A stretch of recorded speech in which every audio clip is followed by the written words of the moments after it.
saluton, mi estas Chelsea and here I am.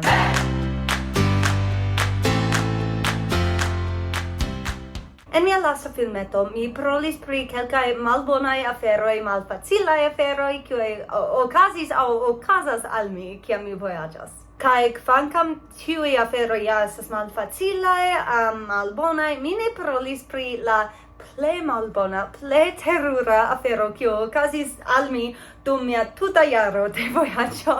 Post la monato en Jardin Colombio, mia patrino proponis al mi, ke ni iru al Ekvadoro. Mi ne scias kial, sed kiam mia patrino estis knabino, ŝi vere volis iri al Ekvadoro. Do mi diris, bone, kial ne, ni iru.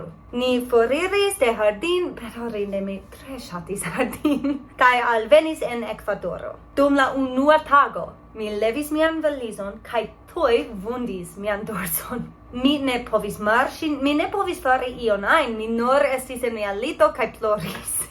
Mi ofte havas doloron en mia dorso, do mi ne estis tiel surprizita, sed mi neniam havis tiom da doloro.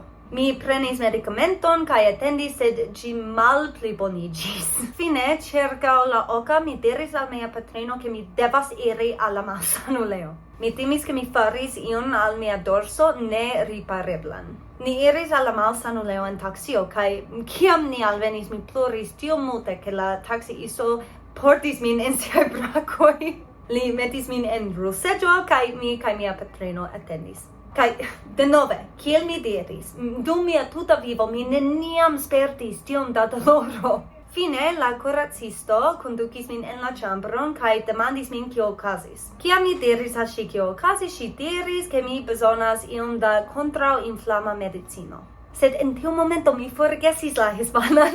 Mi tute ne povis paroli la hispanan aŭ kompreni la hispanan, ĉar mi ne povis pensi. Estis tiom da doloro, ke mi ne sciis kion fari, kaj mi timis, ke ŝi provus doni al mi drogojn, kiujn mi ne volas. Do finfine mi alvokis mian amikon Luis, kaj mi petis lin traduki por mi. Li parolis kun la kuracisto, kaj tiam diris al mi en Esperanto, ke esence ŝi nur volas doni al mi ibuprofen. Do mi diris bone, daŭrigu. Ili injektis min kun medikamento, kaj tiam diris al mi, ke mi devas atendi 30 minutojn, kaj post tiam mi sentos min pli bone. Mi atendis, kaj post 30 minutoj mi diris, ke mi bezonas la necesejon. Do ili metis min en la ruseĝon denove kaj portis min al la necesejo. Kiom da doloro! Ŝajnis al mi, ke la medikamento tute ne helpis min. Do post kiam mi uzis la necesejon, mi diris al mia patrino, ke laŭ mi havas la saman doloron, saman kvanton da doloro. La kuracisto venis kaj diris, ke ili ne povas fari ion alian. La sola alia afero, kiun ili povus provi, estas doni al mi morfinon. Kiam mi aŭdis tion, mi sentis, ke mi ne povas spiri. Subite mi diris, mi spenos. Kaj dum mia tuta vivo mi neniam spenis, neniam. Kaj mi tute ne memoras kio okazis, mi nur memoras, ke mi aŭdis mian patrinon, kaj ŝi diris, helpu ŝin. Kaj tiam mi estis en hospitala lito, kaj kovrita de ŝvito.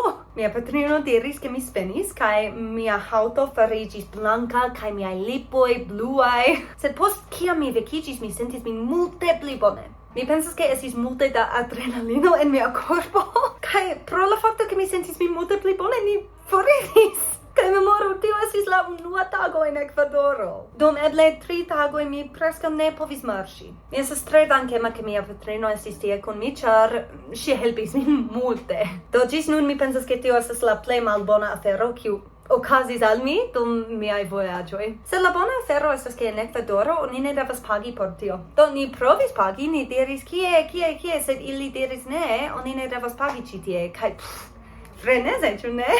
Almeno tio estas freneza se vi estas usonano, ĉar ni ĉiam devas pagi. Do mi fartas tute bone nun, kaj mia dorso ne plu doloras. Sed wow, kia rakonto, ĉu ne? Ĉiuokaze mi esperas, ke vi ŝatis mian filmeton. Cheese.